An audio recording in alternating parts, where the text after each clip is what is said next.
Sham Sharadava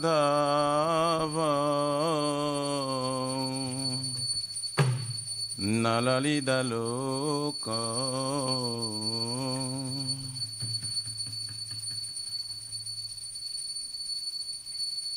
Pranaya Karuna Gana Ganatvam Samsaradava Nalalida Loka Tranaya Karuna Gana Ganatam Prapta Sakalyana Gurnana Vasya Vande Guru Shri Charana Ravindam Prapta Sakalyana Vasya Vande Guru Shri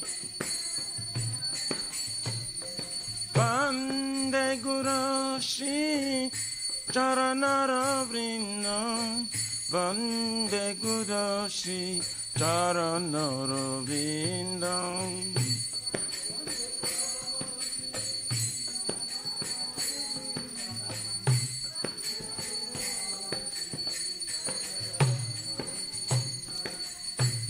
Mahaprabhu ki Tananita Gita Vaditra Madhya Manasura Sena Mahaprabhu Tananita Gita Vaditra Madhya Romanchakam Pasu Taranga Bhajo Vande Guru Shri Charana Ravindam Taranga Bhajo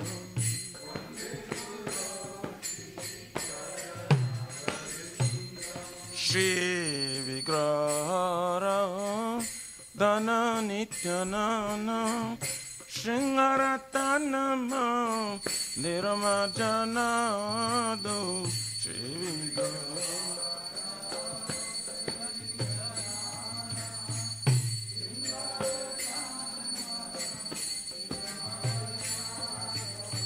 Juktasya Bhaktamsa Niyunjatopi Vande Guru Shri Charana Ravindam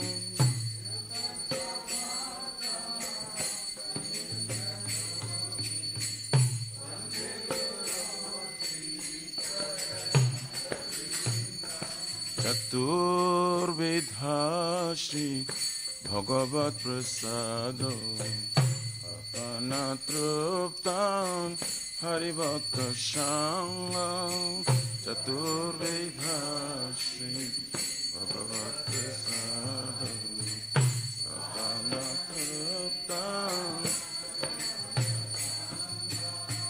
Kridvaiva Trupti Bhajato Shadeva Vande Guru Shri Charana Ravindam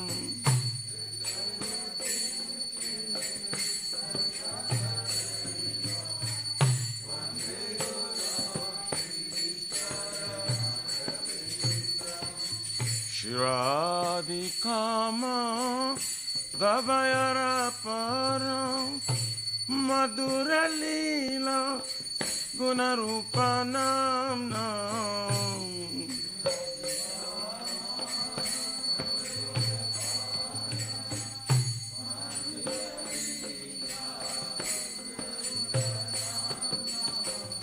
Pratikshana Swa Dhanalalupaso Vande Guru Shri Charana Ravindam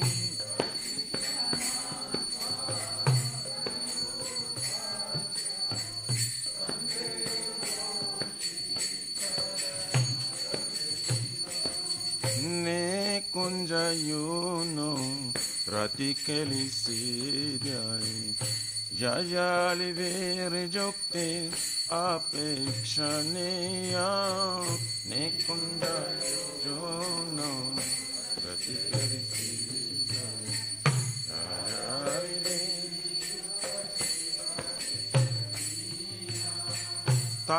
तत्रातिदाक्ष अतिबलपस्य वन्दे गुराश्री चारुनरवृन्दम्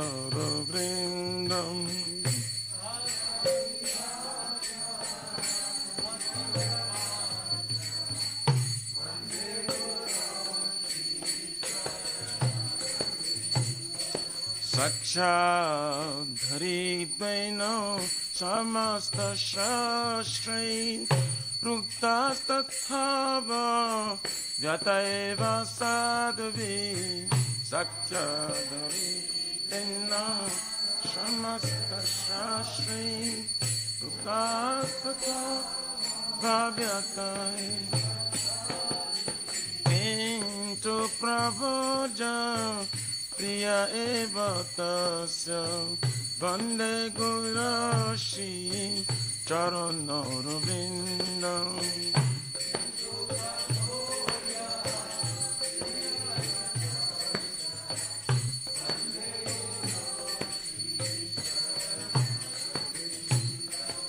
यस्य प्रसादं भगवत्प्रसादं यस्य प्रसादं नागति कुतपि हे यस्य प्रसादं भगवत्प्रसादं यस्य प्रसादं नागति कुतपि ध्यायां स्तुवं तस्य यशत्रिसन्ध्यां वन्दे गुराश्री चरणरविन्दम्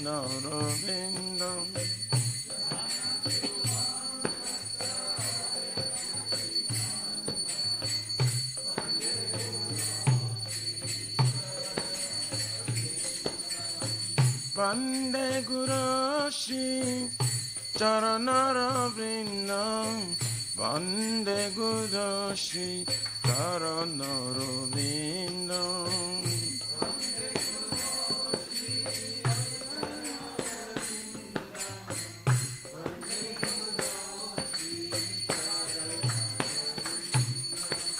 नमः ॐ विष्णुपदाय कृष्णपृष्ठाय भूतले श्रीमते भक्ति वेदान्त स्वामिनिति नामिने नमः विष्णुपदाय कृष्णपृष्ठाय भूतले श्रीमते भक्ति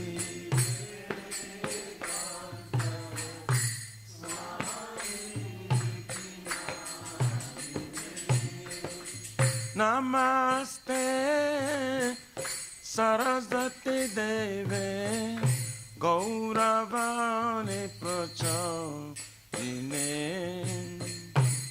निर्विशेष शून्यवादी पाश्चात्यादेश तारिणे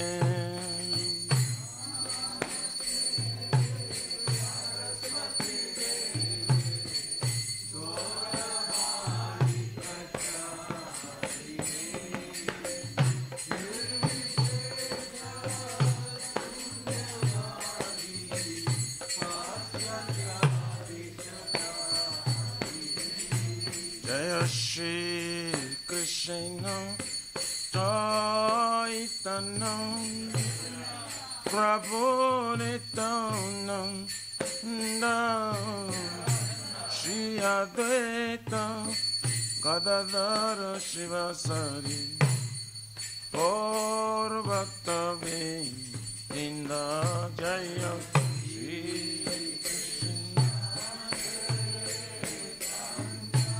चैतन्य Nityanand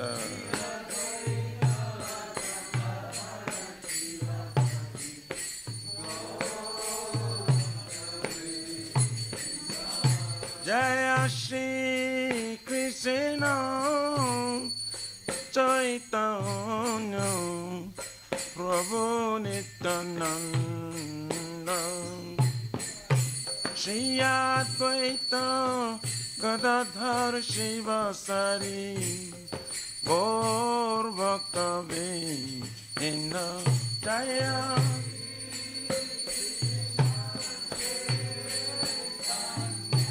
Chaitanya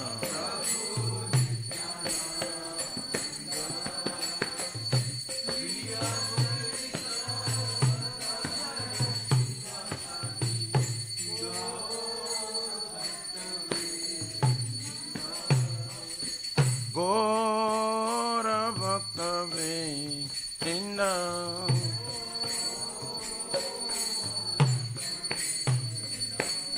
Jaya Gaur Nityananda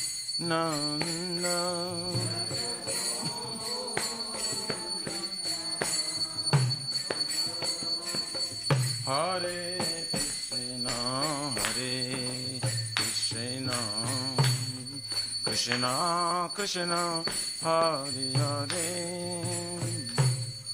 Hare Rama Hare Rama Rama Rama Hare Hare Hare Krishna Hare Krishna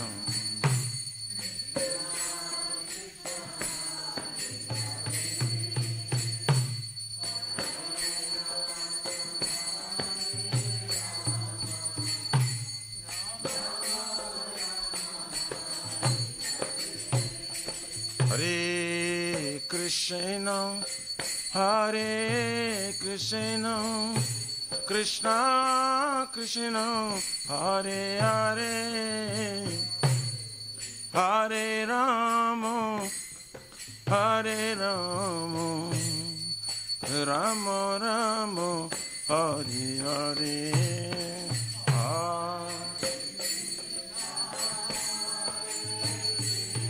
Krishna.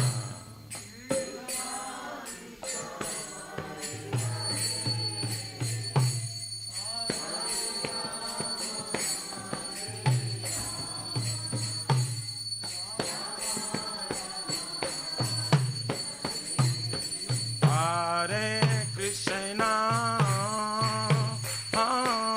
Hare Krishna, Krishna Krishna, Hare Hare, Hare Rama, Hare Rama, Rama Rama, Hare Hare.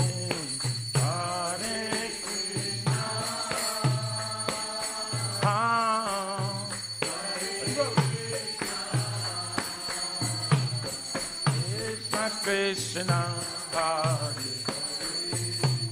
Hare Rama, Hare Rama,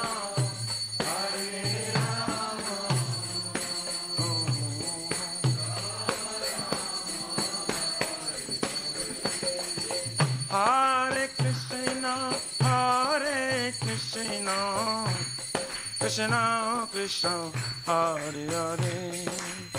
Hare Rama, Hare Rama, Rama Rama, Hare Hare.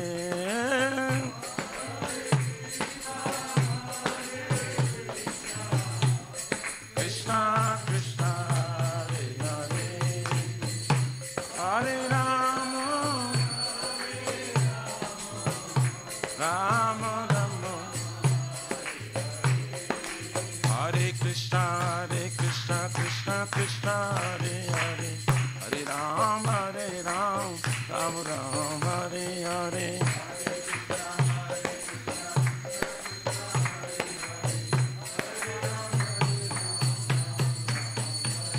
Hariyaraye Namah, Krishna Jadavaye Namah, Jadavaye Madhavaye Kesavaye Namah,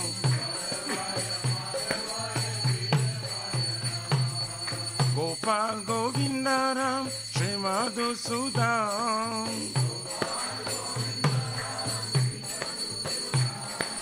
Giridhari Gopina Madana Mohan Shri Chaitanya Nityananda Sri Advaita Sita Hari Guru Vaishnava Bhagavata Gita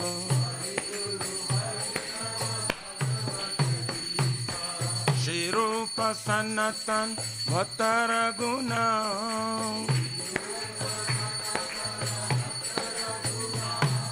Shri Jiva Gopala Bhatta Dasaraguna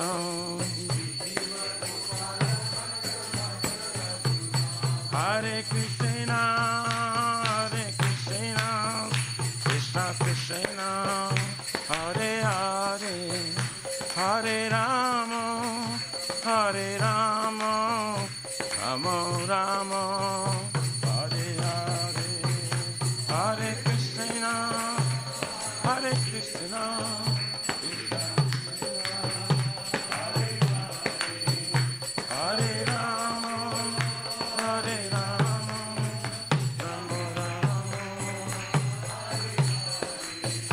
Hare Krishna, Hare Krishna, Krishna Krishna, Hare Hare, Hare Rama, Hare Rama, Rama Rama, Hare Hare.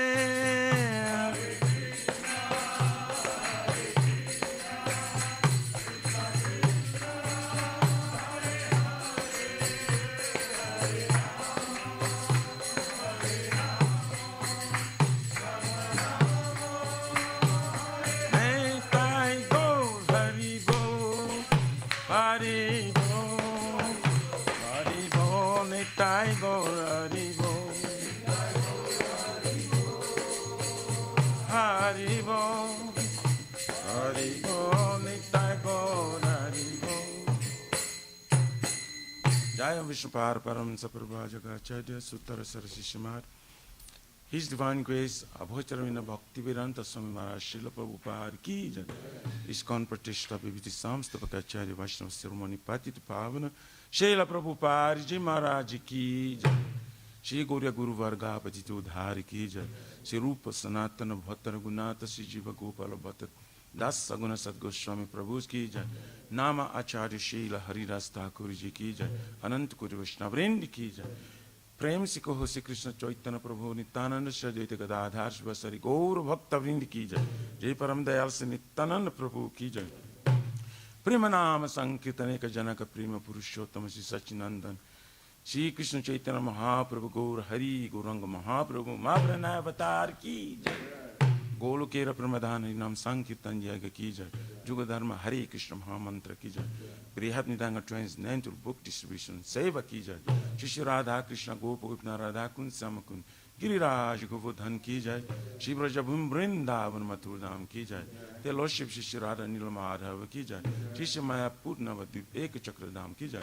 परम करुण श्री गौर निताय की जय। श्री पुरुषोत्तम चित्र जगन्नाथपुरी धाम की जय। श्री जगन्नाथ स्वामी बलदेव प्रभु हरे विशुदर्शन चक्र भगवान की जय। सीताराम भक्षण भक्त हनुमान जी की जय। भक्ति सर्व विघ्न विनाशन कर्ण सिंह रे भगवान की जय। जगंगा माई जमुना माई की जय।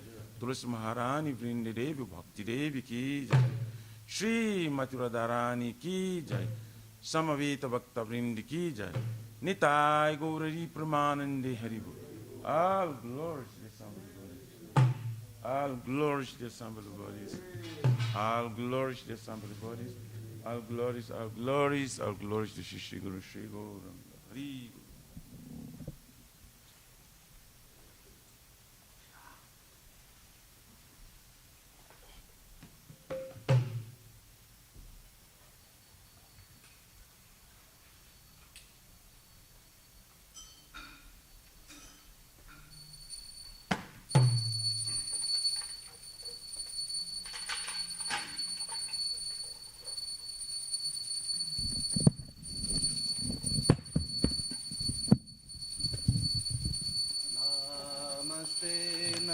Narasimhaya.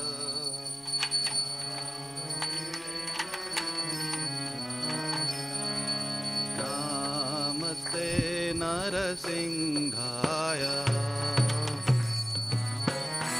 Narasimhaya. Namaste Narasimhaya.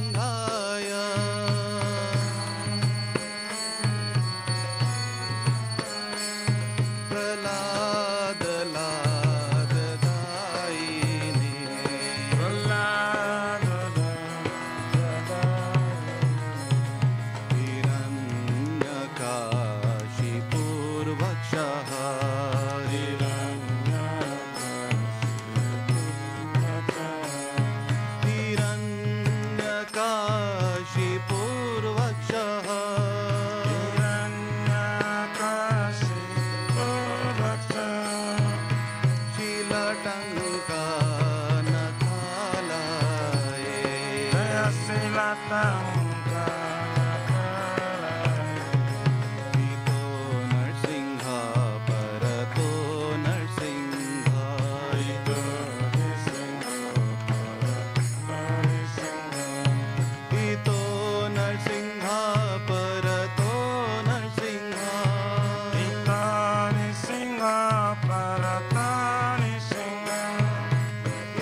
Singade Jaya Singade Jaya Prahlad Maharaj Jaya Prahlad Maharaj Jaya Prahlad Maharaj Jaya Prahlad Maharaj Jaya Prahlad Maharaj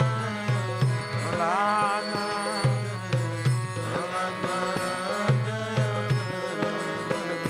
Nita Gaura Hari Bol Hari Bol Nita Gaura Hari Bol Nitai Gaura Hari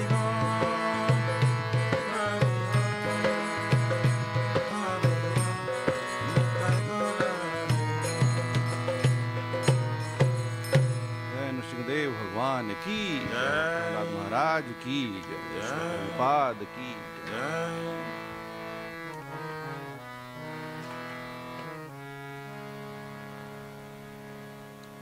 Shri Vrindai Tulasi Devai Priyayai Kesava Satta Vishnu Bhakti Prade Devi Sattvatai Namah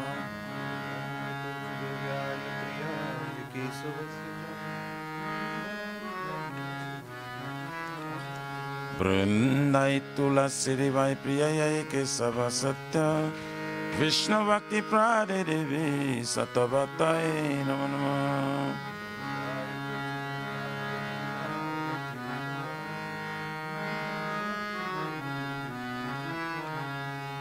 Vrindai Tulasi Devai Priyayai Kesava Satya Vishnu Bhakti Prade Devi Sattvatai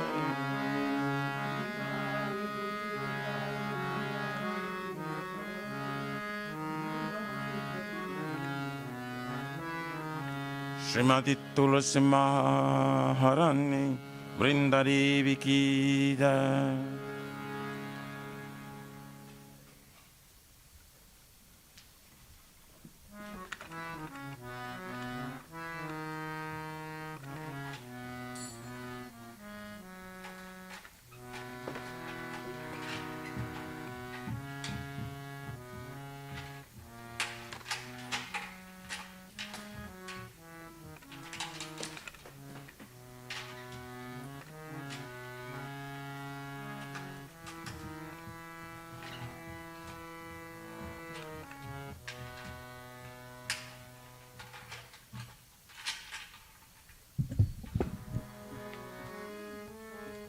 Namo Namo Tulasi Krishna Preyasi Namo Namo Tulasi Krishna Preyasi Namo Namo Tulasi Krishna Preyasi Namo Namo Tulasi Krishna Preyasi Namo Namo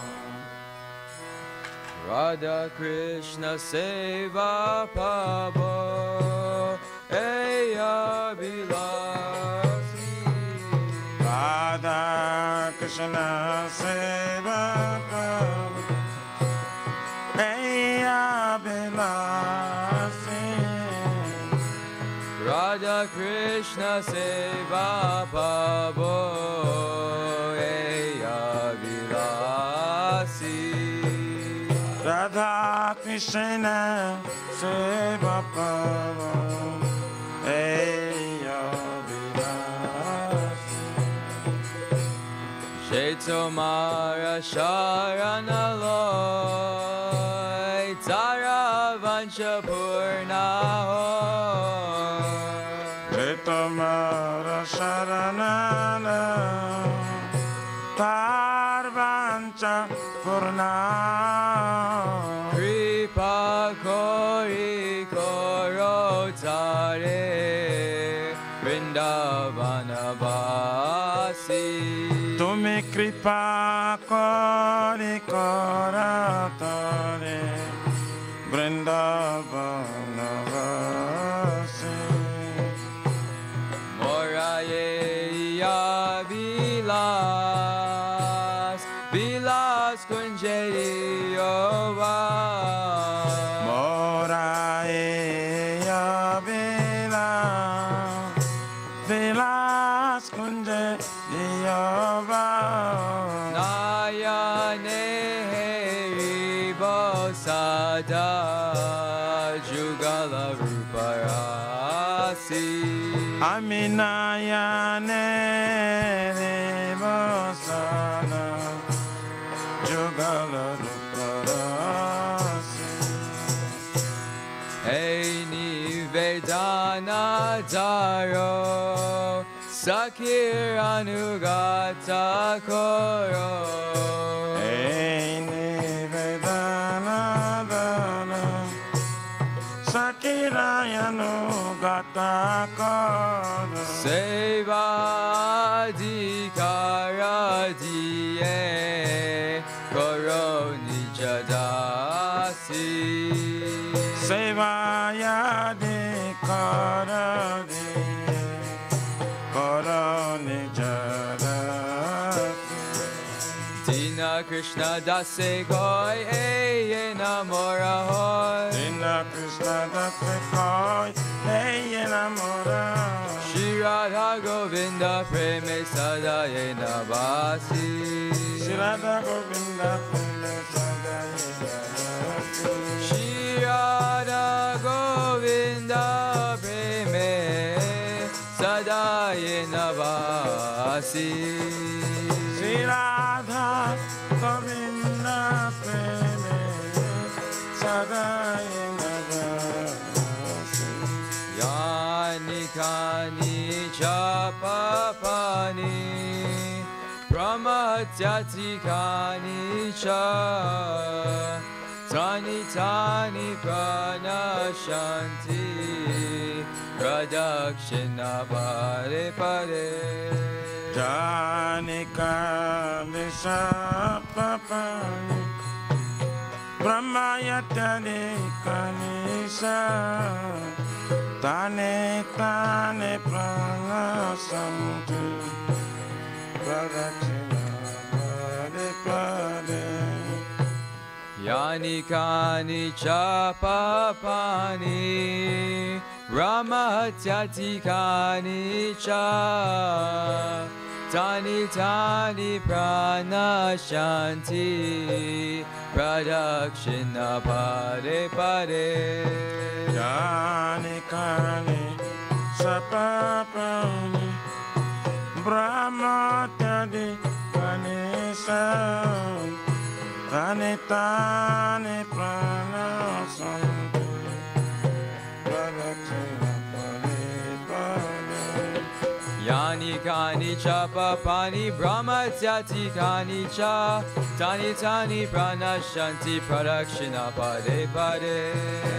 Kani Sapapani Brahmatadi Ganesha Tane Tane Pranasanti Pradakshina Pade Pade. Hare Krishna, Hare Krishna, Krishna Krishna, Hare Hare, Hare Rama, Hare Rama, Rama Rama, Hare Hare. Hare Krishna, Hare Krishna, Krishna Krishna, Hare Hare, Hare Rama, Hare Rama, Rama Rama, Hare Hare. Hare Krishna, Hare Krishna, Krishna Krishna, Hare Hare, Hare Rama, Hare Rama, Rama Rama, Hare Hare. Hare Krishna, Hare Krishna, Krishna Krishna, Hare Hare, Hare Rama, Hare Rama, Rama Rama, Hare. Jaya Tulsi Maharani, Jaya Tulsi Maharani, Jaya Tulsi Maharani, Jaya Tulsi Maharani. Jaya Tulsi Maharani, Jaya Tulsi Maharani, Tulsi Maharani, Jaya Tulsi Maharani. Jaya Vrinda Devi, Jaya Vrinda Devi, Jaya Vrinda Devi, Jaya Vrinda Devi. Jaya Vrinda Devi, Jaya Vrinda Devi, Nitai Gaura Haribo, Haribo, Haribo, Nitai Gaura Haribo. Haribo, Haribo,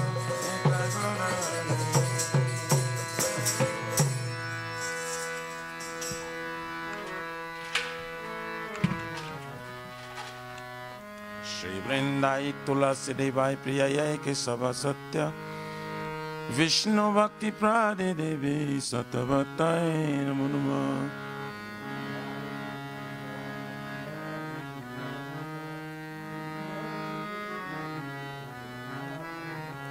Vrindayai Tulasi Devai Priyayai Kesava Satya Vishnu Bhakti Prade Devi Satavatai Namo Namah.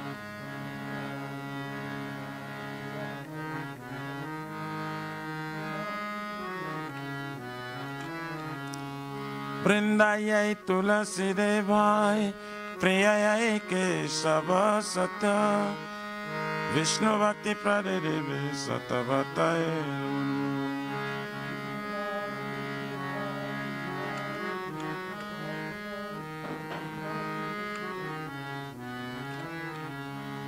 Shrimati Tulasi Maharani Vrinda Devi Ki.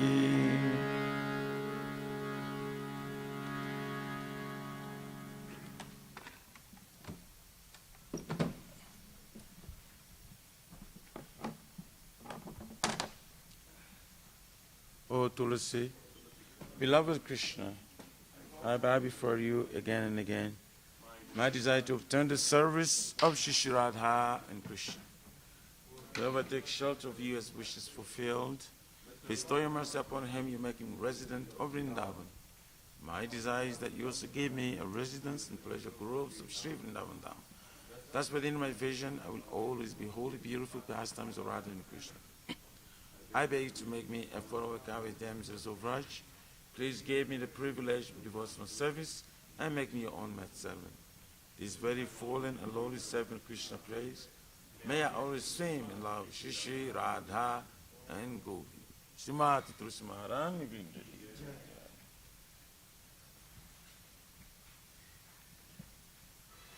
Shri Chaitanya Mahaprabhu Shri Kistakam Ki Jai.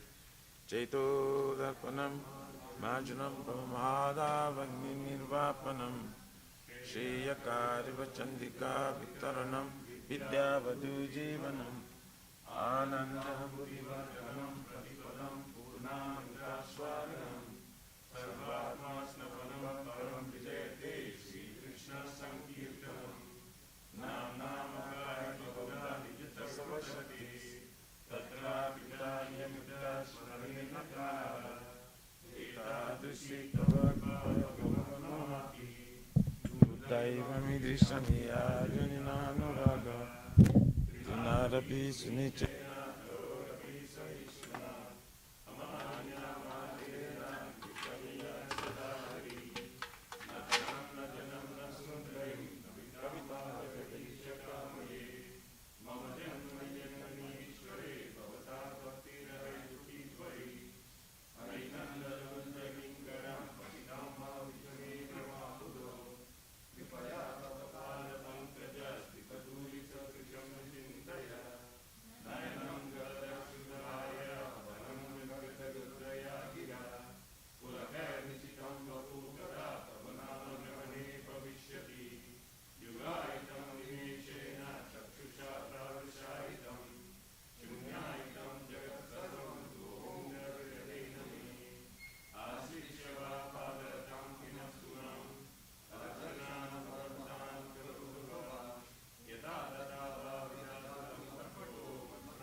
Glory to Sri Krishna Sankirtana, whose cleanses the heart of the dust accumulated for years, and extinguishes the fire of conditional life of the heated birth. This Sankirtan moment is the prime benediction for humanity at large, for it is praised and raised the benediction moment. It is the life of all transcendental knowledge. It increases the ocean of transcendental bliss and enables us to fully taste the nectar for which we're always anxious. O my Lord, your holy name alone can render all benediction to living beings, and thus you have hundreds and millions of names like Krishna and Govinda. In these transcendental names you have invested all transcendental energies. It is not even hard and fast rules for chanting this name. O my Lord, out of kindness you enable us to easily approach you by your holy names, but I'm so unfortunate I have no attraction for them. Once you chant the holy name of the Lord in humble state of mind, thinking oneself the Lord and strewn in street, one should be more torn than his tree, devoid all sense of false prestige, and should be ready to offer all respect to others. In such state of mind, one can chant the holy name of the Lord constantly.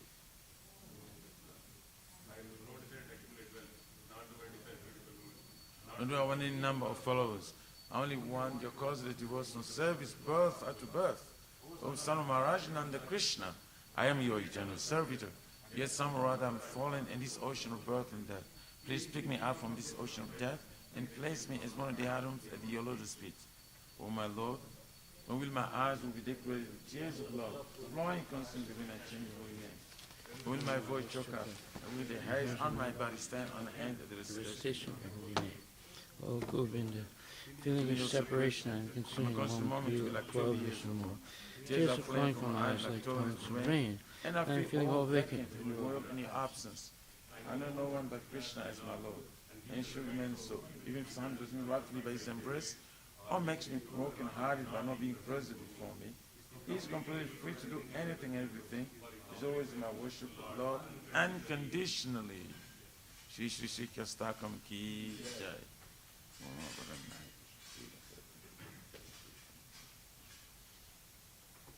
There are 10 offenses in matter of chanting and holy name of the Lord that must be avoided. They are as follows. 1.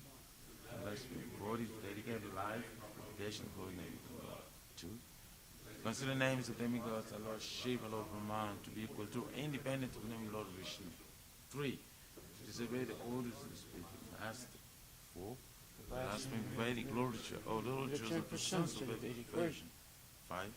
Consider the glory of chanting Hare Krishna to be imagination. 6. To give some interpretation of the holy name of the Lord. 7. To commit sinful activities in strength of chanting the holy name of the Lord. 8. To consider chanting Hare Krishna as one of the auspicious ritualistic activities which are offered in Vedas as fruitive activity, karma kanda. 9. To instruct the faithless person by the glories of the holy name. And 10. To not have complete faith in the chanting of holy names and maintain material attachments, even if understanding so many instructions in this matter. It also an offense to be inattentive while chanting. Every devotee claims to be a Vaishnava must carefully guard against these 10 offenses in order to achieve the desired success, Krishna Prema. Now let us offer our respectful obeisances unto all the Vaishnavas, devoted to the Lord. They are just like desired trees. They can fulfill the desires of everyone, and they follow compassion for the fallen conditioned souls. Patitanam Pavanebhyo Vaishnavebhyo Namo Namaha Vaishnava Thakur Ki Jai.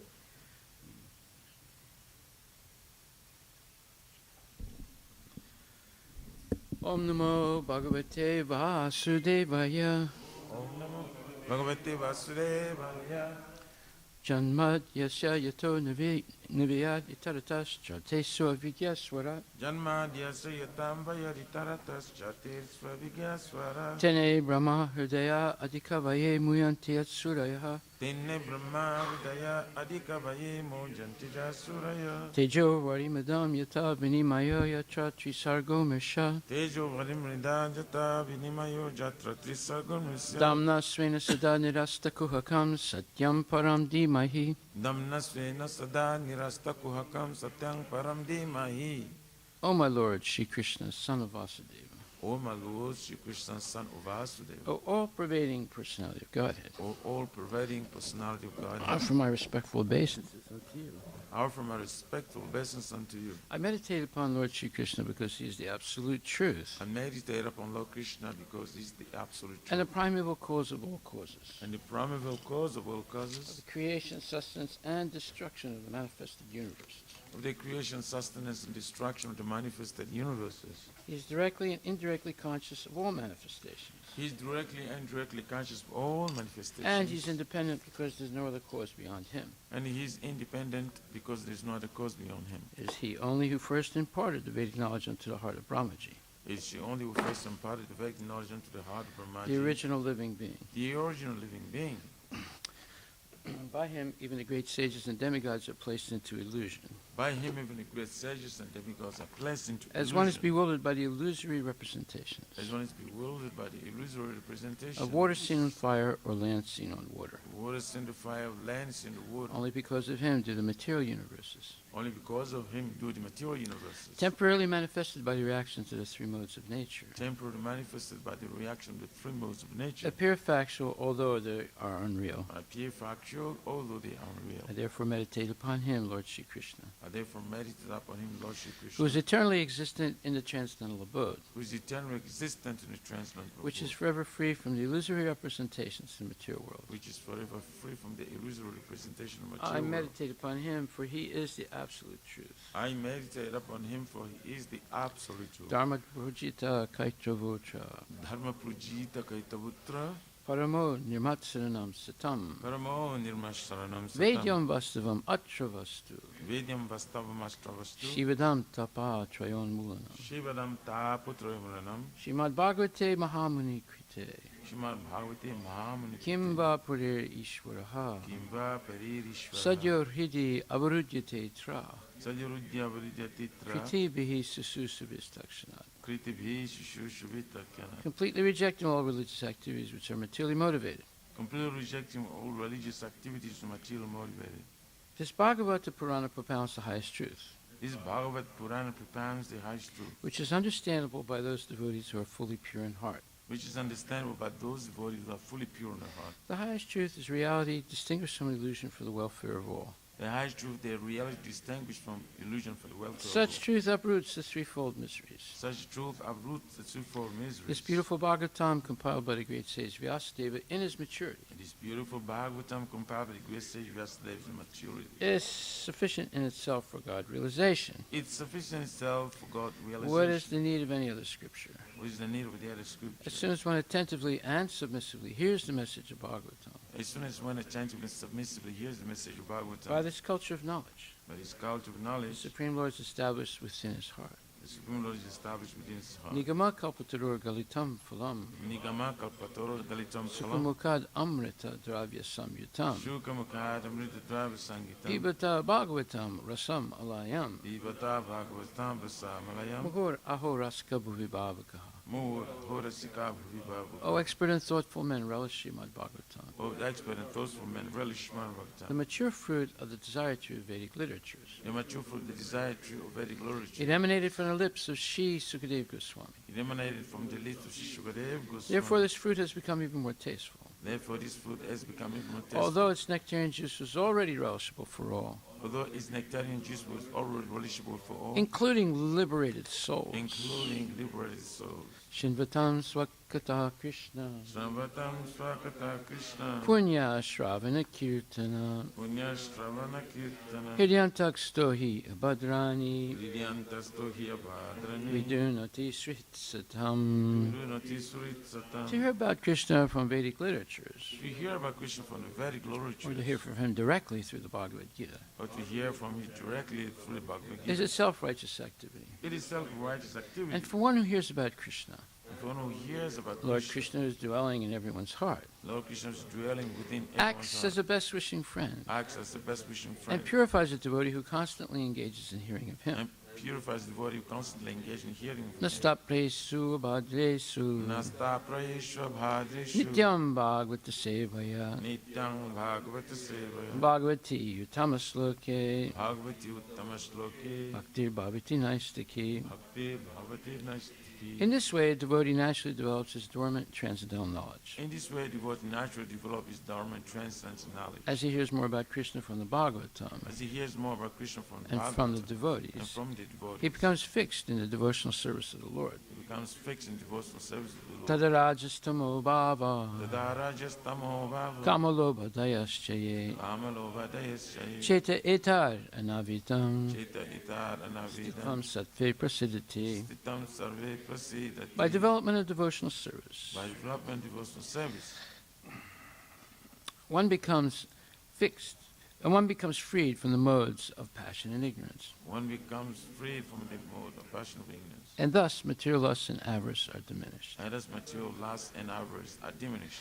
Evam prasana manaso Evam prasanna manaso Bhagavad Bhakti Yogataha Bhagavad Bhakti Yoga Bhagavad Tattva Vijnanam Bhagavad Tattva Jnanam Mukta Sangasya Jayate. Mukta Sangasya Jayate. When these impurities are wiped away, When these impurities are wiped away, the candidate remains steady in his position of pure goodness, the candidate remains steady, becomes enlivened by devotional service, becomes enlivened by devotional service, and understands the science of God perfectly. and understands the sense of God perfectly. Vidyate Hridaya Grantis Vidyate Hridaya Granti Siddhyante Sarva Samsaya Siddhyante Sarva Samshaya Siyante Chasyakarmani Siddhyante Sashakarmani Justa Evatmanishware. Drusta Evadmani Ishwari. Thus Bhakti Yoga severs the hard knot of material affection Thus the Bhakti Yoga serves the heart of material affection and enables one to come at once to the stage of a samsayam samagram, and enables one to come at once to the stage of Samsham Shamagramam, understanding of the supreme absolute truth, personality of Godhead. understanding of the supreme absolute truth, personality of Godhead. Therefore, only by hearing from Krishna or from his devotee in Krishna consciousness Therefore, only by hearing from devotees in Krishna consciousness can one understand the science of Krishna. can one understand the science of Krishna. So yesterday I forgot to read text 2. So Canto 1, Chapter 19, Text 2. Dhruvam tato me krita devul helanad. Dhruvam tato me krita deva helanad. Durat yayam yasanam nati dirgat. Tadastu kamam hi aganishkritaya me. Yata nakuryam punar evam adha. Translation by Srila Prabhupada. King Parikshit thought, due to my neglecting the injunctions of the Supreme Lord, I must certainly expect some difficulty to overcome me in the near future. I now desire without reservation that the calamity come now, for in this way I may be freed of the sinful action and not commit such an offense again. Purport by His Divine Grace, A.C. Bhaktivedanta Swami Srila Prabhupada. The Supreme Lord enjoins that brahmanas and cows must be given all protection. The Lord is himself very much inclined to do good to brahmanas and cows. Go brahmana hitayacha. Maharaj Parikshit knew all this, and thus he concluded that his insulting a powerful brahmana was certainly to be punished by the laws of the Lord. He was expecting something very difficult in the very near future. He therefore desired imminent calamity to fall on him and not on his family members. A man's personal misconduct affects his family members. Therefore, Maharaj Parikshit desired the calamity to fall on him alone. By suffering personally, he would be restrained from future sins, and at the same time the sin which he had committed would be counteracted so that his descendants would not suffer. That is the way a responsible devotee thinks. The family members of a devotee also share the effects of a devotee's service unto the Lord. Maharaj Prahlada saved his demon father by his personal devotional service. A devotee's son in the family is the greatest boon or blessing of the Lord. So, Srila Prabhupada ki jai. In the case of a devotee, when a devotee makes a mistake, generally, because of the mercy of the Lord, he gets the result, the karmic result, right away. That's the mercy of the Lord. Therefore, there's a direct link of cause and effect. But when nonsense people commit mistakes, they may not suffer the result right away. And when the result comes later on in life, or maybe in the next life, or maybe 2 lives later, they can't connect the dots of cause and effect. And they're just baffled by it. They're just confused. So that's one special mercy of the Lord on the devotee. And devotees should expect to get the results of sinful activity right away by the mercy of the Lord. And they should not regret it. They should be happy that's happening, so that they can correct themselves right away also and not do such a thing again. But when the karmic result happens later on, you can't connect the dots. You don't understand why this happened. You forgot yourself maybe that you committed this sinful activity either in this life or in, of course, previous lives. So you're just bewildered. So in all cases, brahmanas and cows should be respected, given all protection also, because Krishna himself has affection for genuine brahmanas and, of course, for all cows. So Maharaj Parikshit, being a devotee, he knew this. He knew it. And therefore, he knew also that committing an offense to a brahmana is very severe. There's going to be a severe reaction. And because it says, Om Namo Brahmanya Devaya, Go Brahmana Hitaya Cha, Jagat Ditaya Krishnaya, Govindaya Namo Namaha. So in the 14th chapter, Bhagavad Gita, verse number 16, the purport, it says, the translation of this mantra, O my Lord, you are the well-wisher of the cows and the brahmanas, and you are the well-wisher of the entire human society and world. Vishnu Purana 1.19.65. Prabhupada says, the purport is that special mention is given in this prayer for the protection of the cows and the brahmanas. Brahmanas are the symbol of spiritual education, and cows are the symbol of the most valuable food. These 2 living creatures, the brahmanas and the cows, must be given all protection. That is real advancement of civilization. In modern human society, spiritual knowledge is neglected, and cow killing is encouraged. It is to be understood, then, that human society is advancing in the wrong direction and is clearing the path to its own condemnation. A civilization which guides the citizens to become animals in their next lives is certainly not a human civilization. The present human civilization is, of course, grossly misled by the modes of passion and ignorance. It is a very dangerous age, and all nations should take care to provide the easiest process, Krishna consciousness, to save humanity from the greatest danger. So, next time when you're in school and you go to the canteen, that means the lunchroom, and you see everyone merrily being served meat, now you can understand that these people have become demons. That's what demons do. They eat meat. What did Ravana do? He ate meat. Not only he ate human beings also. So this is the activity of demons.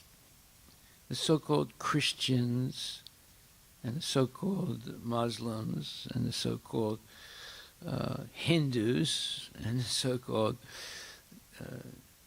well, I say Jains are pretty strict about being vegetarian. That's why there's so many rich Jains, because they're very strict about that one thing. They might not follow everything. I've seen Jains drinking liquor, which is shocking, but I've seen that. But when it comes to vegetarianism, they're more strict than Hindus. Hindus are not strict at all about vegetarianism. When I say not all Hindus, of course. At least 25% of them are pretty strict about vegetarianism. But it's diminishing. The Jains are very strict about it. And then the Sikhs, some people are a little bit strict because they're not allowed to have meat in the Gurudwara. But many of them, as soon as they go outside, they start having a meat festival. So unfortunate there. But not all. Not all Sikhs are like that. But Christians, by the way, it's surprising, but look up Christian vegetarians. Actually, a lot of, you might call them fringe groups that are Christians and vegetarian. Did you know that? Yeah, there are, and to their credit. But most Christians are not vegetarian. And most of the big Christian leaders, starting with the Pope and many others, are not vegetarians. They're meat eaters, big-time meat eaters. What does it say?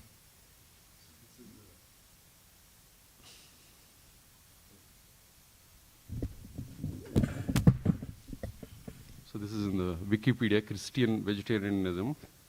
Christian vegetarianism is the practice of keeping to a vegetarian lifestyle for reasons connected to or derived from the Christian faith. The three primary reasons are spiritual, nutritional, and ethical. The ethical reasons may include a concern for God's creation, a concern for animal rights and welfare, or both likewise. Christian vegetarianism is the abstaining from the use of all animal products for reasons connected to or derived from the Christian faith. Pescatarianism was widespread in the early church. What? Is it pescatarianism? What? P-E-S-C-A.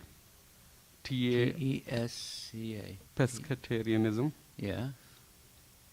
Go ahead. Was widespread in the early church among both clergy and laity. What's that mean, pescatarianism? I never heard of it. What? Oh, eat fish now. Oh, that's the Catholics. Oh, that's right, yeah. That's the Catholics on Friday. They only eat fish. They don't eat. Yeah, is the practice of using the seafood as the only source of meat in diet. Okay. And some religious orders of various Christian churches practice. But that's not vegetarianism. No. And then they just talk about biblical support for this. Christian vegetarianism has not been a common dietary choice throughout church history. Some have argued, however, that there is a long-standing tradition of vegetarianism in Christian history. The two most prominent forms are the spirituality-based vegetarianism, where vegetarianism is adapted as an ascetic practice or as a way of opposing... What practice? Ascetic. Oh, ascetic. Yeah, renunciation. Yeah, renounce practice. Yeah. Or as a way of opposing the sin of gluttony. The sin of gluttony, that means eating too much. Correct. In the hope that it will draw the person to God. And an ethically based vegetarianism, where it is adapted for ethical reasons, for example, those to do with the treatment of non-human animals. Christian ethical vegetarianism or veganism is usually carries with it a commitment to the normative claim that at least some Christians should be vegetarians. For this reason, Christian ethical vegetarians often give a scriptural justification for their position, while there are biblical passages which provide support for ethical vegetarianism. There are also passages which seem to imply that eating animals is morally permissible. Is morally permissible. Mm. So it goes both ways. Some places you'll find you should not eat meat. Other places you'll find you should eat meat in the Bible. Mm. Yeah. And then there's some references to Old Testament. But that's interpretation. There's definitely places where it says you should not eat meat. And I don't see any place that says definitely you should eat meat. Mm. So here there's one specific reference to, I think, Old Testament. God said, "See, I have given you every plant yielding seed that is upon the face of all the earth, and every tree with its seed in its fruit. You shall have them for food. And to every beast of the earth, and to every bird of the air, and to everything that creeps on the earth, and everything that has the breath of life, I have given every green plant for food, and it was so. That's it. So that's before the flood that's before Noah and the flood. After Noah and the flood, when Noah's getting down from the ark, at that point, then God gives him permission to eat the flesh of animals also, but he warns that if there's one drop of blood in the flesh, I will kill you. So it's an impossible thing. So in other words, it's saying basically, don't eat meat. But the ancient Jews were so adamant to eat meat that they would slaughter the animal in such a way to try and take out as much blood as possible, and then they would cut up the meat and then put it into a salt water, it's called brine, a salt water solution, and leave it for 3 weeks or some months with the hope that all the blood would go out. And then the meat would turn, gray. It's not like the meat in the Safeway, it's the fire engine red. And the hope was that there was not one drop of blood. The whole thing is ridiculous. The idea is if it's so difficult to eat meat, why take a chance, right? Just be satisfied with it. But before the flood, it clearly did not say you can eat meat. And there was no indication that they were eating meat in the garden, that Adam and Eve were eating meat in the Garden of Eden. In the Garden of Eden, God gave them many, many trees full of fruits, and he said, you can eat as many as you want, So, it's only after the flood that the possibility to eat meat was there, but it was so difficult, the bar was so high, that any reasonable person would say, I'm not taking any chances. Go ahead. Anything else? Yeah, and there is another reference. Does it name the groups that are vegetarian? It said there is a group called Christian Vegetarian Association. No, like for example, the Seventh-day Adventists, they are vegetarians. At least they're supposed to be. Let's see here. And then you have some some Catholic monks that are vegetarian. And maybe Catholic sisters also. I know that in the Assyrian Orthodox Church, you cannot be a higher priest, like a bishop or archbishop, unless you're vegetarian. But then everybody else, Christianity eats meats.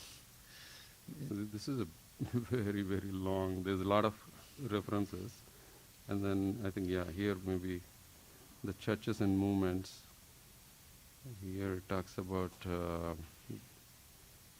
Bible Christian Church founded in 1809, followed vegetarian diet. Okay. Then, the Seventh-day Adventists. Yeah. Present a health message that recommends vegetarianism and expects abstinence from pork, shellfish, and other foods prescribed as unclean. Yeah, see, the problem is because there's a little evidence that Jesus might have eaten fish. Yeah, so there's some reference to that. Yeah, so therefore, actually he didn't eat any fish. Somebody challenged Prabhupada on that. And he said, well, Jesus Christ ate fish. And Prabhupada said, well, if you can multiply 2 fish and 2 pieces of bread to feed 4,000 people, then you can eat fish too. But if you don't have that power, he said, don't even try. Because if you read the Sermon on the Mount, there were a lot of people that came to hear that Sermon on the Mount, which is probably one of the most famous things that Jesus said. He also performed a miracle. He multiplied 2 fish or 4 fish and 4 pieces of bread, enough to feed 4,000 or 5,000 people. So that was not ordinary fish, right? It was the first example of cloned fish or artificial fish and bread, right? So And Prabhupada said, if you have the power to do that, then you can eat fish too. So it looks like there's probably around the beginning of 1900s, there's some change in particularly the Church of Jesus Christ of Latter-day Saints, the largest Latter-day... Those are Mormons. Yeah. Yeah, apparently many of these LDS, Latter-day Saints church leaders have expressed their views on the subject of meat, but since Joseph F. Smith became church president in 1901, emphasis on refraining from meat has largely been dropped. Yeah, so the founder of the Mormon movement, what was his name? Anyway, he was advocating not eating meat. But then when this other guy took over, it sort of faded into the past. Also, in the Mormon church, they didn't allow black people. They thought that black people were not human beings. Until the 1960s. Then they had a vote and they let black people join the religion. So you see, it's all speculation, right? This is all nonsense. Okay, so we'll continue. Very good. You see, so there are Christian vegetarians. Now, a lot of vegans, right? A lot of people. Vegan concept was not there back in India. Here only in Western countries. Whatever happens in the West will happen in India also. Okay, so Prabhupada explains here that the purport to this prayer, Namo Brahmanya Devaya, is that special mention is given in that prayer for the protection of the cows and the brahmanas.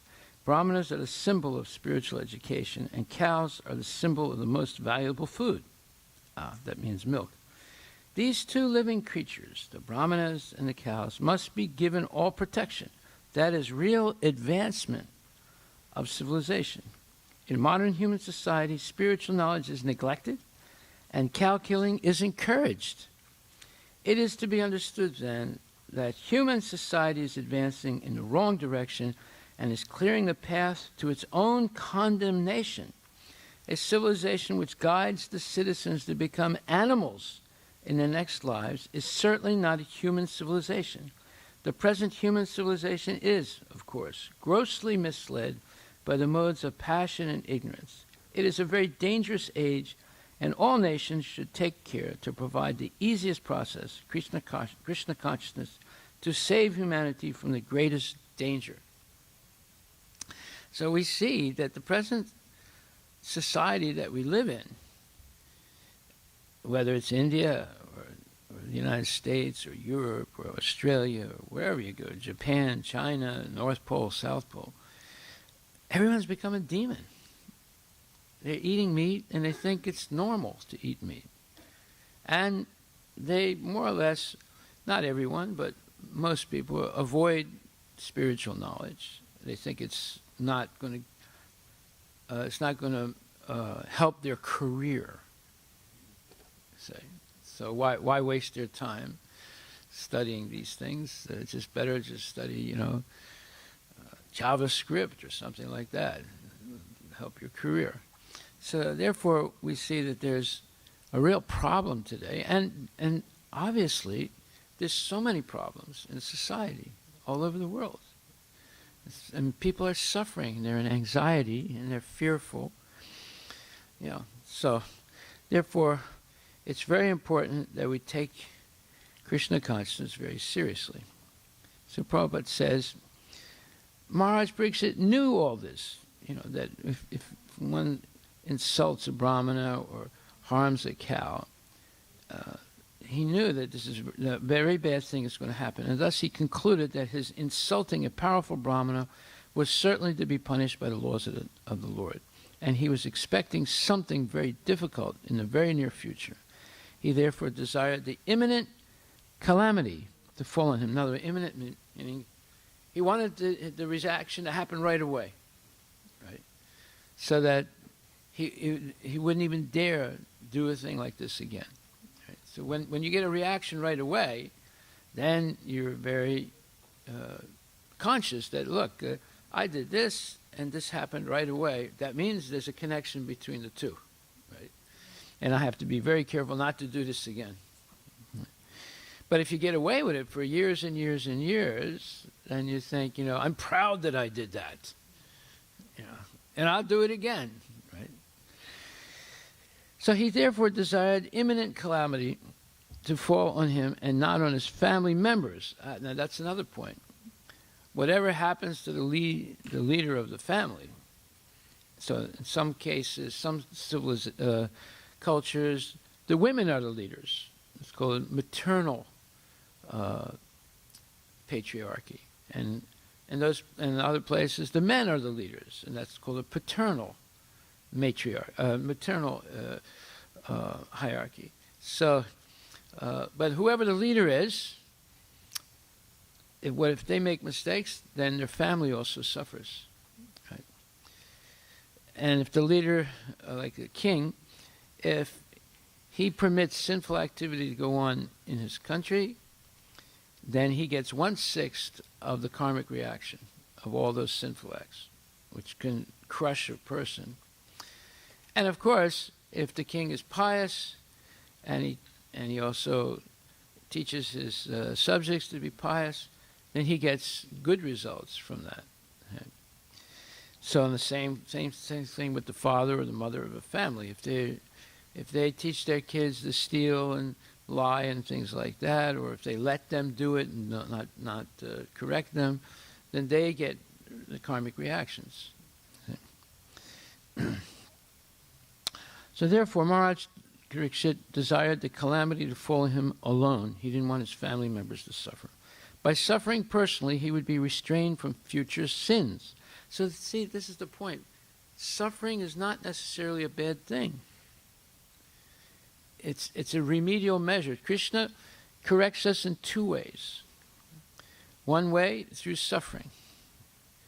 And the other way, through spreading Harinam Sankirtan and book distribution. So in two ways he corrects us. And both ways are important for people to understand.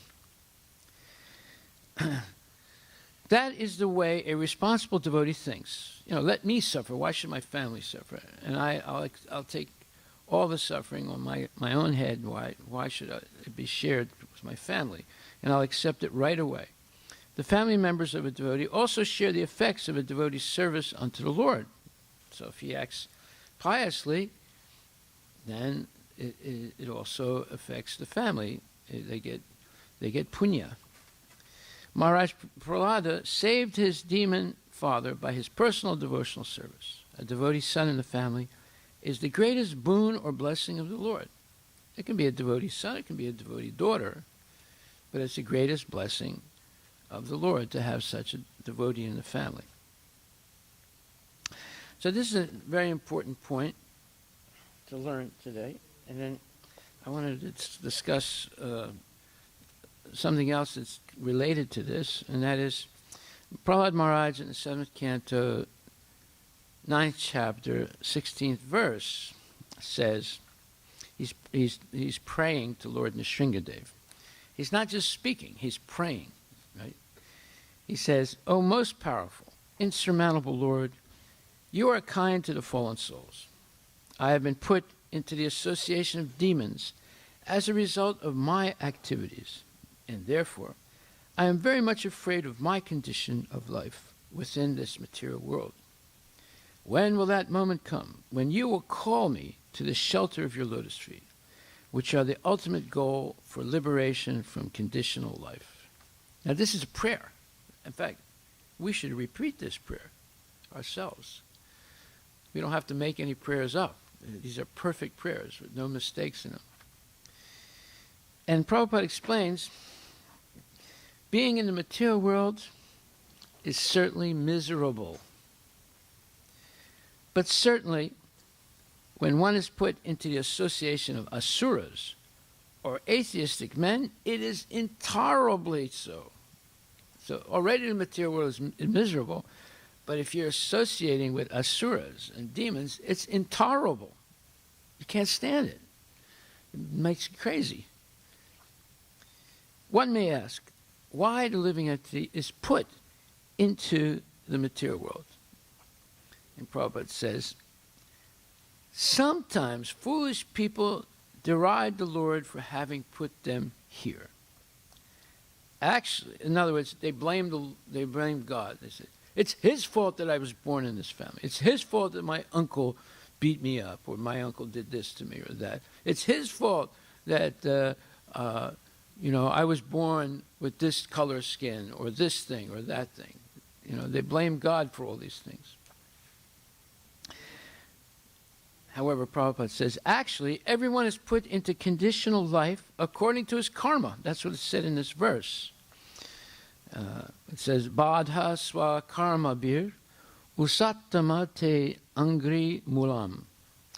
So this Badha swa karma bir means everyone is suffering because of their previous karma. Therefore, Prahlad Maharaj, representing all the other conditioned souls, admits that he was put into life among the Asuras because of the results of his karma. The Lord is known as Kripana Vatsala. So he's known as Bhakta Vatsala and Kripana Vatsala, right? Bhakta Vatsala means friend of the devotees, right? And Kripana Vatsala means he's also a friend of the non-devotees. Because he is extremely kind to the conditioned souls. As stated in Bhagavad Gita, therefore, the Lord appears whenever there are discrepancies in the execution of religious principles. Yada yada hi dharmasya glanir bhavati bharata. Tadat manam shijam yaham. So Bhagavad Gita 4.7. The Lord is extremely anxious to deliver the conditioned souls, and therefore he instructs all of us to return home, back to Godhead. Sarvadharman purityaja, mame kam saranam raja. Just surrender unto me. I will protect you from all sinful reactions, therefore you have nothing to fear. The Lord is extremely anxious to deliver the conditioned souls, and therefore he instructs all of us to return home back to Godhead. Okay. Thus Prahlad Maharaj expected that the Lord, by his kindness, would call him again to the shelter of his lotus feet. In other words, everyone should be eager to return home, back to Godhead, taking shelter of the lotus feet of the Lord, and thus being fully trained in Krishna consciousness. This is good advice, right? This is wisdom. This is real culture. This is the real prasad. That is, this knowledge that Prabhupada is giving us, right? So, Prabhupada also says some very interesting things in another lecture. And he says that yesterday we spoke about the best prayer. The best prayer is to say, oh, dear Krishna, you're so good, you're so nice, you're so great, that I want to be engaged in your service. I am serving these rascals. They are not satisfied, and I am not satisfied by serving these rascals. Now I have come to you. Please engage me in your service. Prabhupada says, that is the best word of prayer. That's the best prayer. Well, that's the meaning of the Hare Krishna Maha Mantra, right? So, this one lady named Himavati, I knew her. She was married to a devotee named, her husband was, I'll tell you in a second. And anyway, she asked Prabhupada a question. This is way back. What year was this? Probably 1968 or 69. Yeah, in the very early days. And she says, because Prabhupada said in this lecture that Krishna is the, Bhuktaram Yakitapasam, Sarvaloka Maheshwaram. He owns everything, right? Everything is his Sarvaloka Maheshwara. He's the Maheshwara of everything. And she said, her husband was Hansadutta, who was a very well-known devotee. So she said, if Prahlad Maharaj is such a great devotee, and a devotee will always say, nothing is mine, then why does he say, oh my Lord? Why does God become his? Why he questions like that?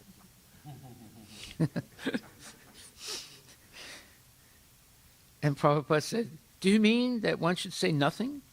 That God is nothing? Himavati, no, I mean, why does he say my God? Why not, why my God? Because, nothing is mine, so why should he say he's mine? Prabhupada, then what shall he say? And then Himavati, I don't understand, then how can he say it? If you understand nothing belongs to you, then how can you say mine? Anything mine? Prabhupada, anything mine? Himavati, how can you say that God is mine? Prabhupada, so, what is your idea? How should he be addressed? He should not say, my Lord? Himavati, I don't know. Prabhupada, no, you know it. He's Lord of everyone. Therefore, everyone can say, my Lord. That does not mean if somebody says, my Lord, the Lord becomes monopolized by that person. And then Prabhupada laughs. It does not mean. You are speaking on the platform of monopolizing mine.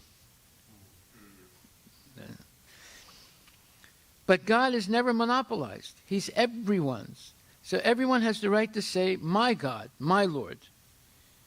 Generally, in the material sense, when I say, this is my spectacle, my glasses, it does not mean belong to you. And he says, it does not mean belong to you. It is not. So this my is not that my. When I say my God, that does not mean he's not your God. That is the difference. Okay, now he's going to explain this more clearly now. In the material sense, when I say it is my wife, then it is not another's wife. It is not any other's wife. But God is not like that. If I say my God, so you can say my God. He can say my God. Everyone can say my God. This is spiritual my, absolute my. Try to understand this way, that in the material sense, when I say something my, that is different from when I say my God. That is different. That is not exactly the same. As we think in the material way, my thing, my God, my home, my wife, my wealth, my bank, it is not like that. But the relationship, just like I say my hand, so how can I express? Just like Krishna says, Mama evam so. Bhagavad Gita 15:7. Mama means mine. So all these living creatures, they are my parts and parcels. So why the living creatures cannot say my God? Do you follow? Krishna says, you are mine. Why shall you not say, Krishna, you are mine? Your husband says, you are mine. Why shall you not say, you are mine? But don't take it in the material sense. In the material sense, as soon as I say it is mine, it is nobody else's. It is my property. Law of identity or something like that. So Krishna is not like that. So you can say, Krishna, my. There is no harm. Rather, if anyone wants to possess something as his, then that possession should be Krishna. That is the ultimate conception of mind. So that Prabhupada is saying, the only thing you can actually say is mine is Krishna, because you are part and parcel of Krishna. Krishna says, you are mine, mamaya vamso, and you can say also, Krishna, you are mine, right? Then that possession should be Krishna. That is the ultimate conception of mind. That is the perfection of the word mine.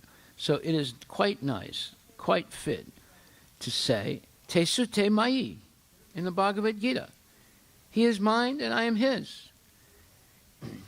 Krishna says, so this is not wrong. And what is your idea? That because everything belongs to Krishna, therefore I shall not say my? That is your idea. No, people might say, no, I didn't understand it like this, that Krishna is the Lord. But my Lord is everyone else's Lord, and he's the controller, and that's why he's mine. Prabhupada, he's mine. He's yours. He's everyone's. That's all. Himavati, oh, I can understand it now. Prabhupada, that's all. Yes.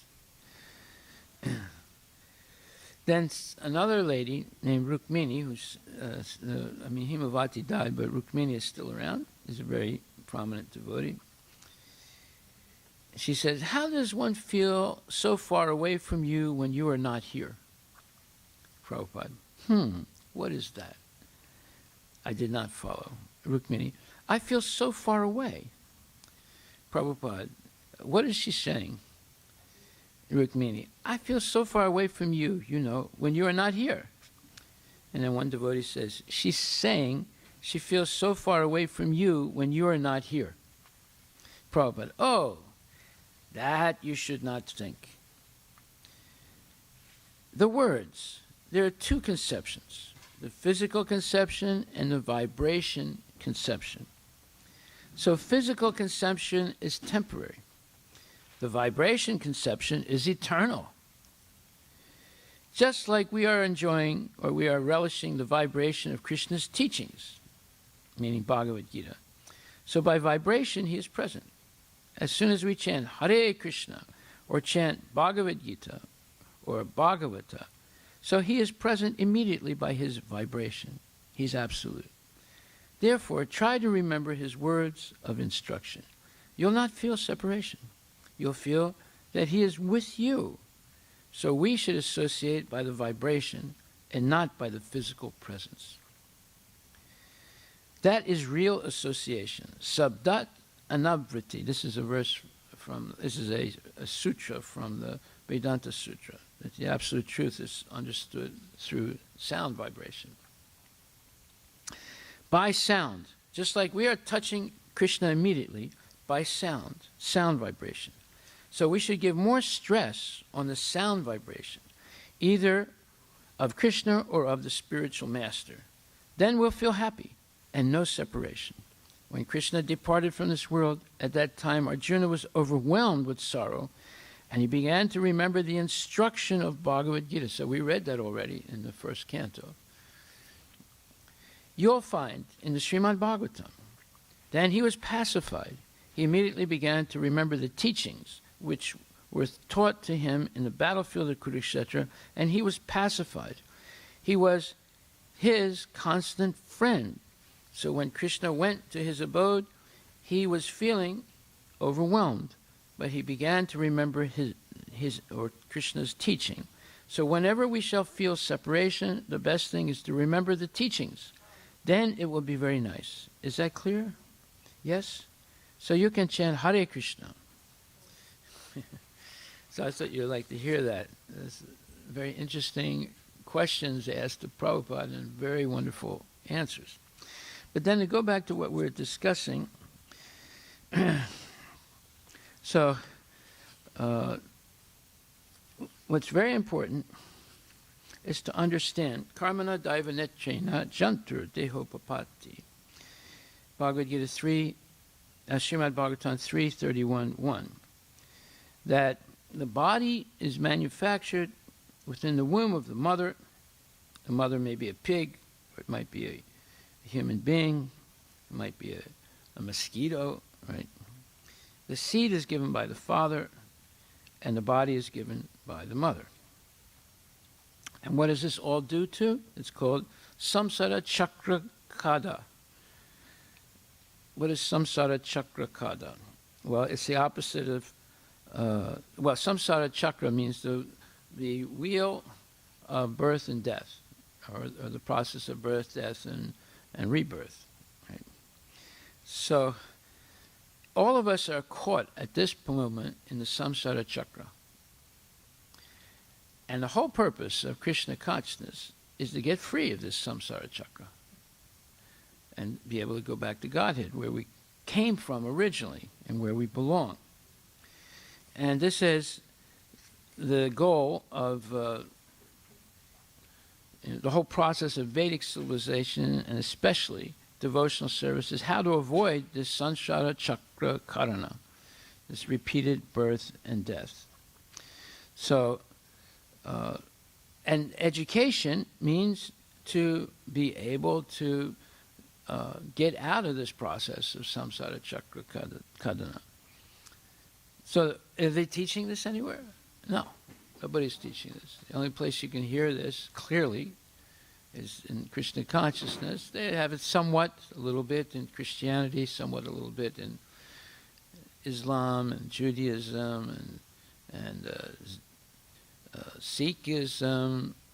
they're all talking about going to heaven, but the heaven that they're talking about is not Vaikuntha. It's the heavenly planets in the material world, unfortunately. So when the Muslim straps a bomb on his body and blows himself up to kill the kafirs, he's promised 70 virgins in Jannat. Jannat is heaven, and Jannem is hell. So they go to heaven. Well, that's not Vaikuntha, that's not Goloka, that's the heavenly planets. And then they'll come back again, because if it was a pious thing to blow themselves up and kill other people, that's debatable right there.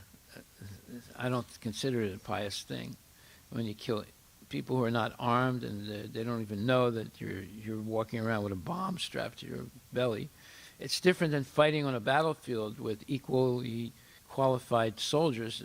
And it's another thing when you blow up people who are just ordinary people walking down the street. See? So they're not going to end up in Jannat. They're going to end up in Jannem, in hell, for that act. But anyway, they're promised by their false teachers that they're going to go to heaven and get 70 virgins. See? Anyway, the whole thing is nonsense. So therefore, this samsara chakra is a vicious thing, and nobody really understands it. Therefore, in the Chaitanya Mahaprabhu quoted a verse, Krishna Bhakti Niskama Ateva Santa Bhukti Mukti Siddhikami Sakali Asanta. So it's a very beautiful verse that says, because a devotee is desireless, he has no desire for sense gratification. So that's a material desire. He desires, however, as Prahlad Maharaj says in this verse that I quoted, to come, that Krishna, please come and take me back to Godhead. Well, Krishna is not going to listen to that order. He's not obliged to come to take you back to Godhead. But if we engage in sincere devotional service with no material motive, that's what the word niskama means, no material motive, then Krishna, who is not obliged to come because you ask him to or order him to, but he will want to see you. He will want to see you. That's different. Just like if you send a letter today to Mr. Joe Biden, come to our Vedic Cultural Center, we want to see you. You think he's going to come? No, he's not going to come. But if we do something wonderful, something really wonderful, right? He'll say, I want you all to come to the White House, and I want to offer you a gift of appreciation of the service you've done to this great country. See? So when somebody wins a gold medal or someone wins the Super Bowl or someone wins, the World Series, they're invited to the White House to meet the president, right? Because they did something that's considered wonderful. Well, if you win the World Series, Krishna's not going to invite you to come to Vaikuntha. But if you, are sincerely serving him your whole lifetime, completely dedicating everything to the Lord, yes, he's going to invite you. Please come. And he will also come to get you, just like we were talking about Tukaram. Krishna came riding on Garuda, pick him up and take him back to Godhead. So that's the meaning of this line in this verse that says, Prito Pavarga Sharanam Vayase Kada Nu.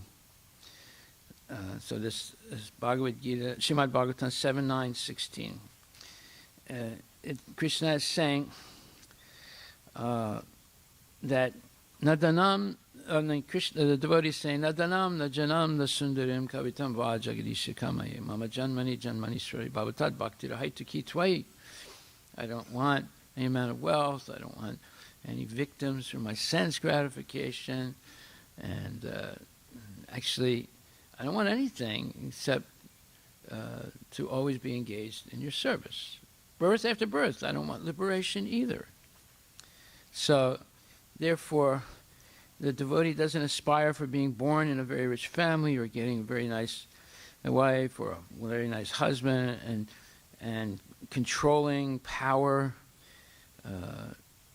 All he wants is mama janmani, birth after birth, to be engaged in the service of the Lord. So the devotee is called akami, no material desire.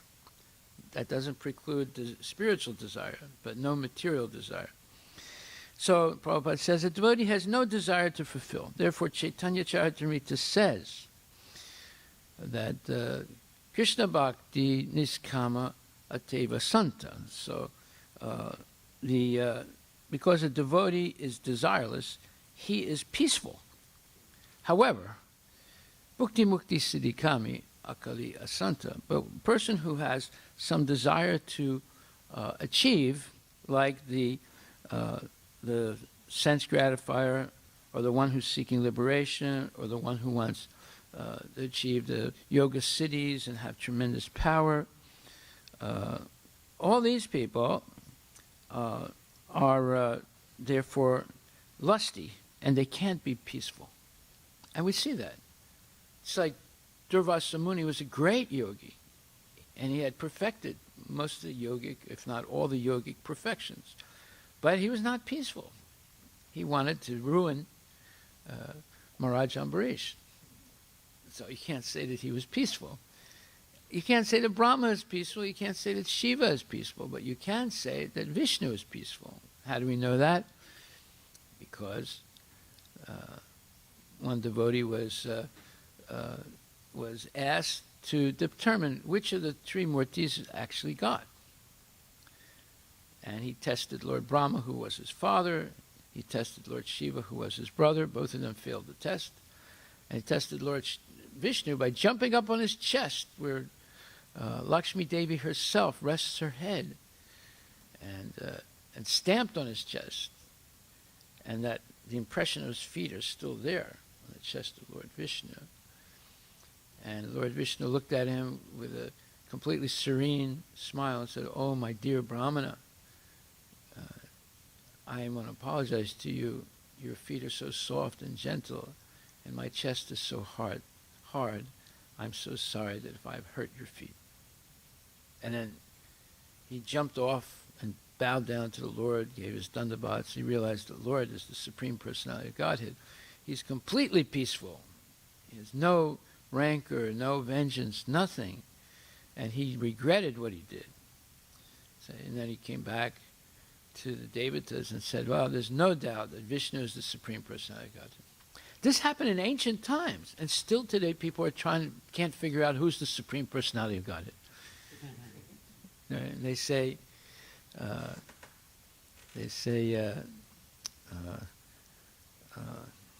what is that? Every time they begin a program, they say Brahma Deva, Shiva Deva, Vishnu Deva. Is that it? They say something else in the beginning. You know what that is, right? No, you know. As soon as you hear it, you'll say, I'm not saying it correctly. Yeah, Guru Brahma, Guru Shiva, Guru Vishnu. They put them all on the same level. Where the thing was settled in ancient times by the Devas, right? They wanted to know who is the Supreme Personality of Godhead, right? And well, I forget the name of the devotee that they asked to go. What's his name? Anyway, he goes and he tests all three, and he comes back and says, there's no doubt about it. It's Lord Vishnu. He's the Supreme Personality of Godhead. And Bhrigu Muni, yeah. And still today, they're confused. Why are they confused like that when it was settled already? Because they don't read Scripture. Or if they read Scripture, it's written by some speculator.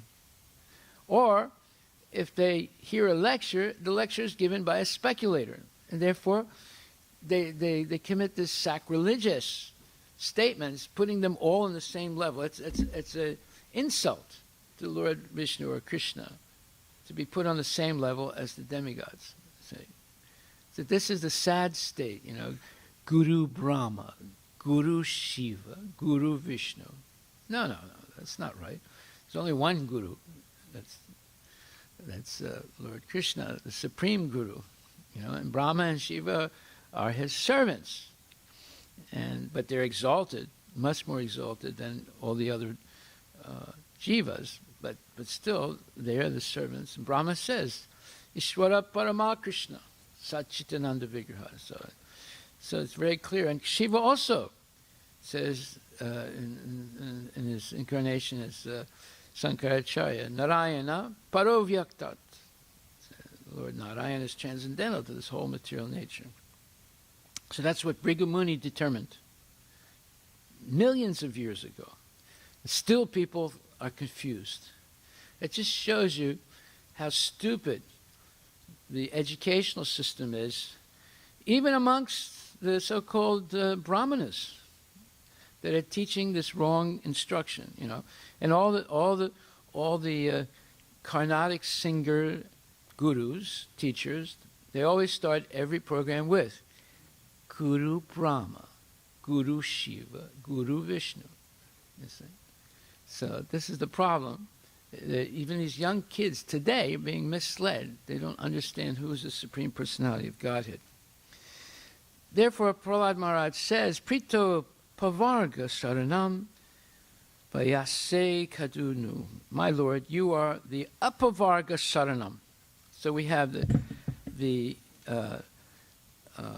samsara chakra, and you have the apavarga saranam.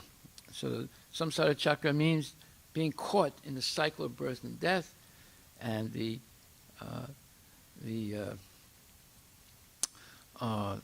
saranam, being liberated and by surrendering to the Lord. So, therefore, Prabhupada says, this pavarga, we explained yesterday, is pa, pa, ba, ba, ma. This pa is working hard. This pa means foaming in the mouth, which is so tired and exhausted. And ba means you're frustrated and disillusioned. And baha means you're afraid and fearful, and ma means you die. So that's a description of material life. Of all the people who are caught in the samsara chakra, this is what's happening to them. And they're repeating it over and over again. This pa, pa, ba, ba, ma. However, the devotees, they're not caught in that vicious cycle. They're apavarga. There is no hard work, no foaming in the mouth and being exhausted and tired, no frustration, no fear, and no death. So this apavarga, so in this verse, Prahlad Maharaj says that Prito apavarga saranam vyasyase kadanu, that the devotee is not caught anymore in this vicious cycle. The devotee is transcendental to this. Okay, so we'll stop right there because it's getting late, and we'll continue tomorrow. This is a fantastic verse and prayer. It's a type of prayer you could say every day, like the Brahma Samhita, 7-9-16. Srila Prabhupada ki jai. Gaura Premanandi Haribol. Yeah. Dai Prabhupada condemned the